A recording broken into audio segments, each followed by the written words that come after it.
नमस्कार, मैं हूँ मिली और हम भगवत गीता को बहुत अच्छे से पढ़ने की कोशिश कर रहे हैं। ठीक है, तो चलिए आज हम देखते हैं भगवत गीता में श्री कृष्ण भगवान और हमें कर्म योग के बारे में क्या समझा रहे हैं। हमारा ये जो कर्म या काम जो हम कहते हैं कि काम पे जा रहे हैं, ये जो काम है ना, ये शब्द हमने लिया है कामना के ऊपर से। कामना मतलब हमारी इच्छा, हमारी वासना, उसी के ऊपर से हमने ये शब्द लिया है। तो अगर हम अपने काम में से इस कामना को निकाल दें, माइनस कर दें, तो जो भी बचता है ना, वो बन जाता है कर्म।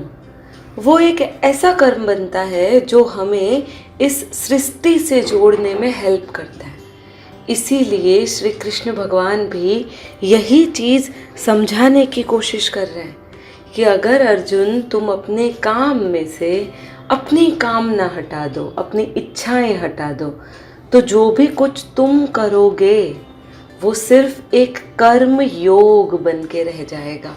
और इसीलिए आज हम एक साथ 3 श्लोक लेंगे। अध्याय है 2, जिसे कहा जाता है सांख्य योग, और श्लोक नंबर है इसके 42, 43 एंड 44। मित्रों, आपसे एक रिक्वेस्ट है, अगर आपको मेरा चैनल पसंद आता है और आप इसके रेगुलर लिसनर्स हैं तो कृपया इसे सब्सक्राइब कर दीजिए, लाइक कीजिए। ठीक है, तो चलिए अब हम आगे बढ़ते हैं। अब यहाँ पर श्री कृष्ण कह रहे हैं, हे अर्जुन, जो भोगों में तन्मत हो रहे हैं और जो कर्म फल के प्रशंसक वेद वाक्यों में ही प्रीति रखते हैं, जिनकी बुद्धि में स्वर्ग ही परम प्राप्य वस्तु है और जो स्वर्ग से बढ़कर दूसरी किसी भी वस्तु है ही नहीं, ऐसा कहने वाले हैं, वे अविवेकी जन इस प्रकार की जिस पुष्पित अर्थात दिखाऊ शोभा युक्त वाणी को कहा करते हैं, जो कि जन्म रूप कर्म फल देने वाली एवं भोग तथा ऐश्वर्य की प्राप्ति के लिए नाना प्रकार की बहुत सी क्रियाओं का वर्णन करने वाली है, उस वाणी द्वारा जिनका चित्त हर लिया गया है, जो भोग और ऐश्वर्य में अत्यंत आसक्त है, उन पुरुषों की परमात्मा में निश्चयात्मिका बुद्धि नहीं होती है। शायद आप, जैसे मैंने कहा है, इसे एक्सप्लेन किया या मैं बोली हूँ, आप उससे समझ सकते हो कि ये तीनों श्लोक एक दूसरे के साथ जुड़ने वाले श्लोक हैं। सीधी सी बात है, ऐसा कौन सा काम हम करेंगे जिसमें कोई इच्छा ना हो। चलिए फॉर एन एग्जाम्पल, आप कुछ म्यूज़िक इंस्ट्रूमेंट बजा रहे हैं। अरे म्यूज़िक इंस्ट्रूमेंट भी छोड़िए, आप अपनी डेस्क पे बैठे हैं और धीरे धीरे सिर्फ अपनी डेस्क से कुछ न कुछ म्यूज़िक निकाल रहे हैं, डेस्क पे थाप मार के, या जैसे डेस्क को एज अ तबला यूज़ करके। काफ़ी स्कूल में और कॉलेज में बच्चे करते हैं। क्या होगा, आप उससे क्या पाना चाहते हैं? कोई आंसर आपके पास? आप कुछ पाना चाहते हो उसको लेकर, या किसी चीज़ की कामना हो उसको लेकर? है कुछ? नहीं होती है ना। पर जैसे ही आप बजाना शुरू करते हैं, बजाते वक्त आपने नहीं सोचा है कि आपको लोग अप्रिशिएट करें अगर आप अच्छा बजाओ तो। पर जैसे ही आप बजाना शुरू करते हो और इनकेस अच्छा बज जाए तो क्या हो जाएगा? तुरंत ही एक्सपेक्टेशंस उसके साथ जुड़ जाएगी कि हाँ, कोई अप्रिशिएट कर दे। जैसे हम लोग घर में खाना बनाते हैं, आमतौर पे महिलाएं घर में खाना बनाती है। आजकल तो काफ़ी लोगों के घर में मेड आती है खाना बनाने के लिए, और वो खाना बना देगी बहुत अच्छे से।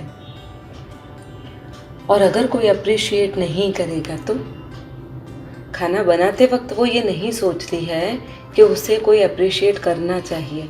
पर जैसे ही खाना बना लिया ना, उसके बाद, बन जाने के बाद, वो कर्म कर देने के बाद ही सही, कुछ कामनाएं, कुछ इच्छा, एक्सपेक्टेशंस शुरू हो जाती है। अब करने की क्या बात है?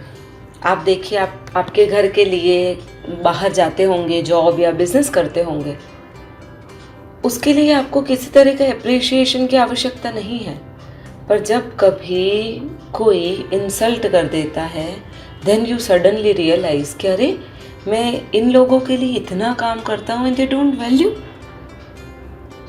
अब ये जो सारी चीज़ें हैं ना, ये यही बताती है कि जो भी कुछ आपने काम किया है ना, उसके अंदर का गर्भित अर्थ यही है कि आपको आपके हर एक काम के लिए एप्रिशिएशन चाहिए, रिक्वायर है आपको। अब हम इस कर्म और फल की जंजाल में से बाहर कैसे आएं? सिंपल सी चीज़ है।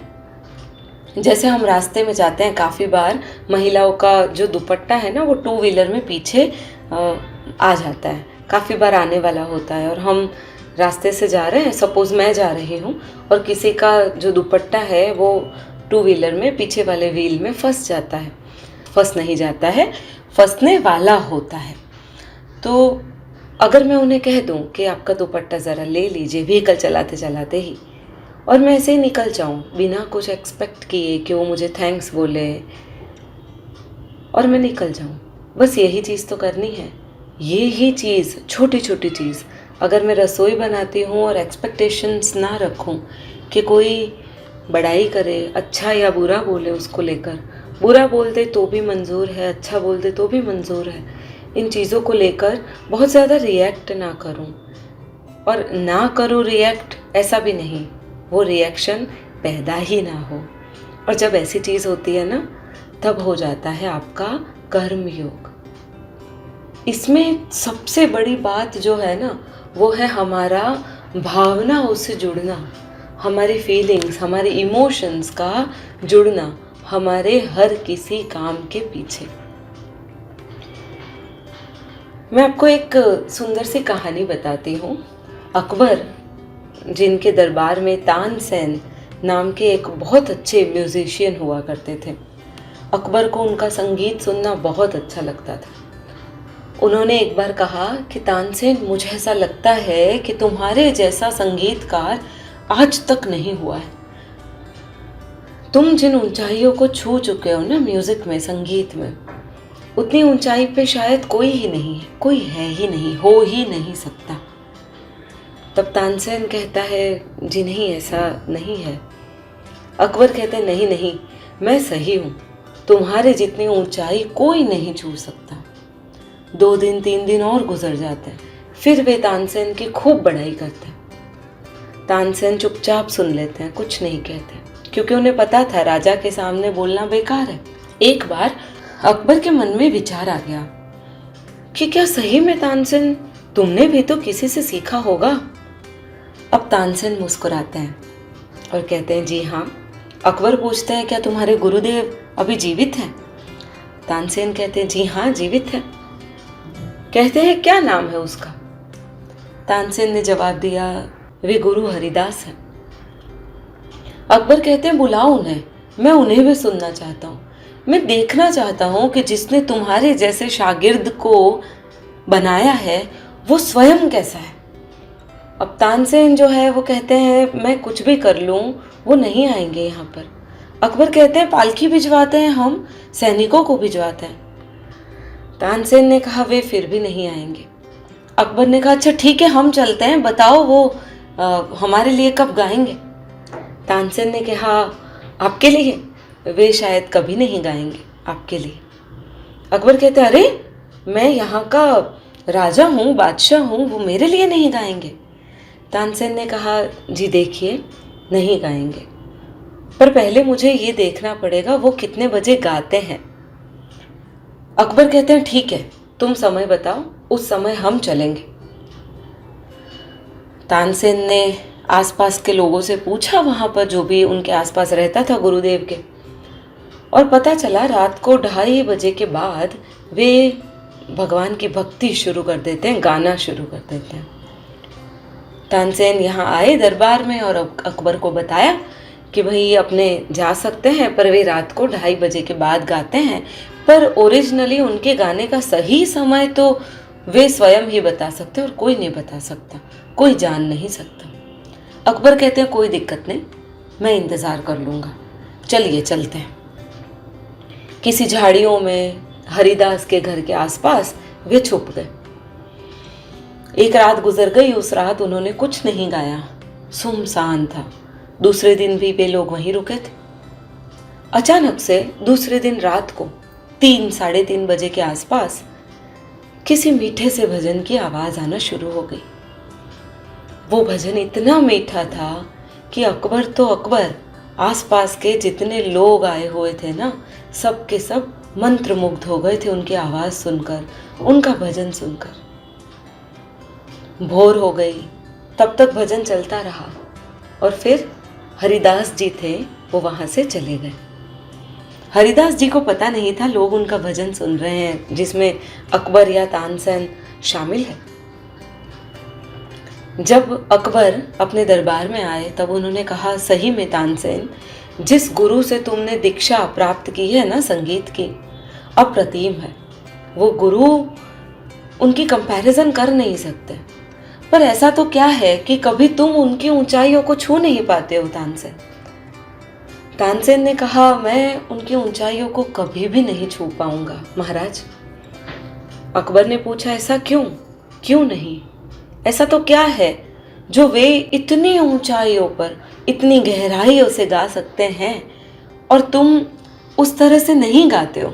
तुम्हारी गाने में थोड़ी सी कमी अब मुझे लगती है। तब तानसेन कहते हैं, जब मैं गाता हूँ तब मेरे गाने में आपके एप्रिशिएशन की विनती छुपी रहती है।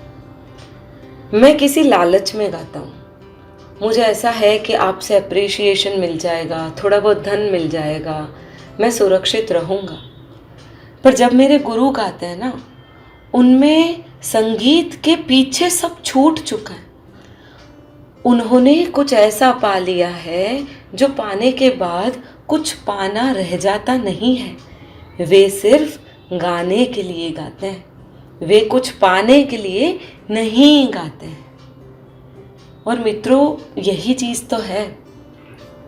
जब हम कोई चीज़ करते हैं, अगर कुछ पाने के लिए वही चीज़ करें तो हमें जो भी पाना चाहते हैं वो तो शायद मिल जाए, पर जो इस प्रकृति के साथ का जुड़ाव है ना, उस कर्म करते समय का, वो खो जाएगा। पर अगर हम कुछ भी नहीं पाने के लिए कोई चीज़ करते हैं, सिर्फ करने के लिए कोई चीज़ करते हैं, तब चाहे कुछ मिले चाहे ना मिले, इतना अर्थ नहीं रह जाता। तो अब आगे के जो श्लोक हैं वो हम कल देखेंगे। अगर आपको मेरा चैनल पसंद आता हो तो कृपया सब्सक्राइब कर दीजिए। वीडियो पसंद आया हो तो लाइक कीजिए। कुछ कमेंट हो तो ज़रूर कमेंट लिखिए। धन्यवाद।